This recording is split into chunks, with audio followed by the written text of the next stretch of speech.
आखिर क्यों मनाई जाती है अनंत चतुर्दशी, जाने इसके पीछे छिपी ये रोचक कथा। आज अनंत चतुर्दशी है। इसका व्रत हर वर्ष हिंदू पंचांग के अनुसार भाद्रपद के शुक्ल पक्ष की चतुर्दशी को अनंत चतुर्दशी का पर्व मनाया जाता है। अनंत चतुर्दशी पर भगवान विष्णु के अनंत अवतारों का पूजन किया जाता है, इसलिए इसे अनंत चतुर्दशी के नाम से जाना जाता है। भगवान विष्णु का दूसरा नाम अनंत देव भी है। इस व्रत को करने से व्यक्ति को अनेकों गुना ज्यादा शुभ फलों की प्राप्ति होती है। अनंत चतुर्दशी पर्व को अनंत चौदस के नाम से भी जाना जाता है। मान्यता है कि 14 वर्ष तक लगातार अनंत चतुर्थी का व्रत रखने से विष्णु लोक की प्राप्ति होती है, घर परिवार में सुख शांति मिलती है। यह व्रत अनंत फल देने वाला माना गया है। अनंत चतुर्दशी के दिन ही भगवान श्री गणेश का विसर्जन भी किया जाता है। यह व्रत ग्रहों की अशुभता को दूर करता है। आइए जानते हैं कि क्यों मनाते हैं अनंत चतुर्दशी, क्या है इसकी व्रत कथा। अनंत चतुर्दशी का व्रत सर्वप्रथम पांडवों द्वारा रखा गया था, जिसके बारे में एक कथा मिलती है।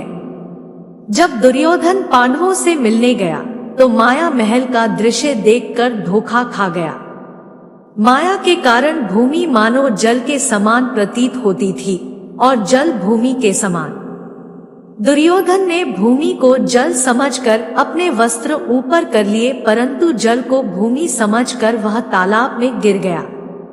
इस पर द्रौपदी ने उपहास करते हुए कहा, अंधे का पुत्र अंधा। इसी बात का प्रतिशोध लेने के लिए दुर्योधन ने अपने मामा शकुनी के साथ मिलकर षड्यंत्र रचा और पांडवों को जुए में पराजित करके भरी सभा में द्रौपदी का अपमान किया। पराजित होने पर प्रतिज्ञानुसार पांडवों को 12 वर्ष के लिए वनवास भोगना पड़ा। वन में रहते हुए पांडव अनेक कष्ट सहते रहे।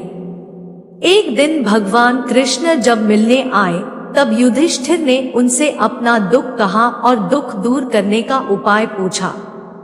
तब श्री कृष्ण ने कहा, हे युधिष्ठिर, तुम विधिपूर्वक अनंत भगवान का व्रत करो, इससे तुम्हारा सारा संकट दूर हो जाएगा और तुम्हारा खोया राज्य पुनः प्राप्त हो जाएगा। अनंत चतुर्दशी व्रत कथा। बहुत समय पहले एक तपस्वी ब्राह्मण था जिसका नाम सुमंत और पत्नी का नाम दीक्षा था। उनकी सुशीला नाम की एक सुंदर और धर्मपरायण कन्या थी।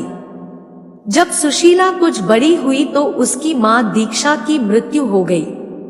पत्नी के मरने के बाद सुमंत ने कर्कशा नामक स्त्री से दूसरा विवाह कर लिया। सुशीला का विवाह ब्राह्मण सुमंत ने कौंडिन्य ऋषि के साथ कर दिया। विदाई में कुछ देने की बात पर कर्कशा ने दामाद को कुछ ईंटें और पत्थरों के टुकड़े बांध कर दे दिए। कौंडिन्य ऋषि दुखी हो अपनी पत्नी को लेकर अपने आश्रम की ओर चल दिए, परंतु रास्ते में ही रात हो गई। वे नदी तट पर संध्या करने लगे। सुशीला ने देखा वहां पर बहुत सी स्त्रियां सुंदर वस्त्र धारण कर किसी देवता की पूजा कर रही थी।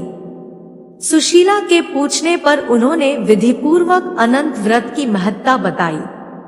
सुशीला ने वही उस व्रत का अनुष्ठान किया और 14 गांठों वाला डोरा हाथ में बांधकर ऋषि कौंडिन्य के पास आ गई।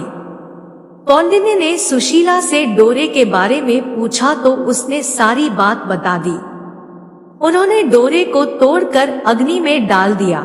इससे भगवान अनंत जी का अपमान हुआ।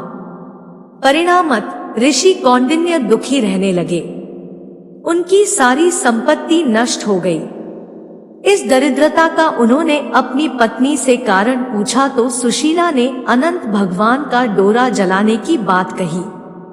पश्चाताप करते हुए ऋषि कौंडिन्य अनंत डोरे की प्राप्ति के लिए वन में चले गए। वन में कई दिनों तक भटकते भटकते निराश होकर एक दिन भूमि पर गिर पड़े। तब अनंत भगवान प्रकट होकर बोले, हे कौंडिन्य, तुमने मेरा तिरस्कार किया था, उसी से तुम्हें इतना कष्ट भोगना पड़ा। तुम दुखी हुए, अब तुमने पश्चाताप किया है।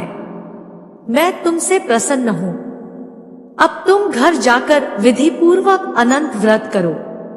14 वर्ष पर्यंत व्रत करने से तुम्हारा दुख दूर हो जाएगा। तुम धन धान्य से संपन्न हो जाओगे।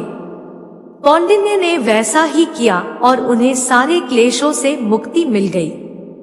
श्री कृष्ण की आज्ञा से युधिष्ठिर ने भी अनंत भगवान का व्रत किया, जिसके प्रभाव से पांडव महाभारत के युद्ध में विजयी हुए तथा चिरकाल तक राज्य करते रहे।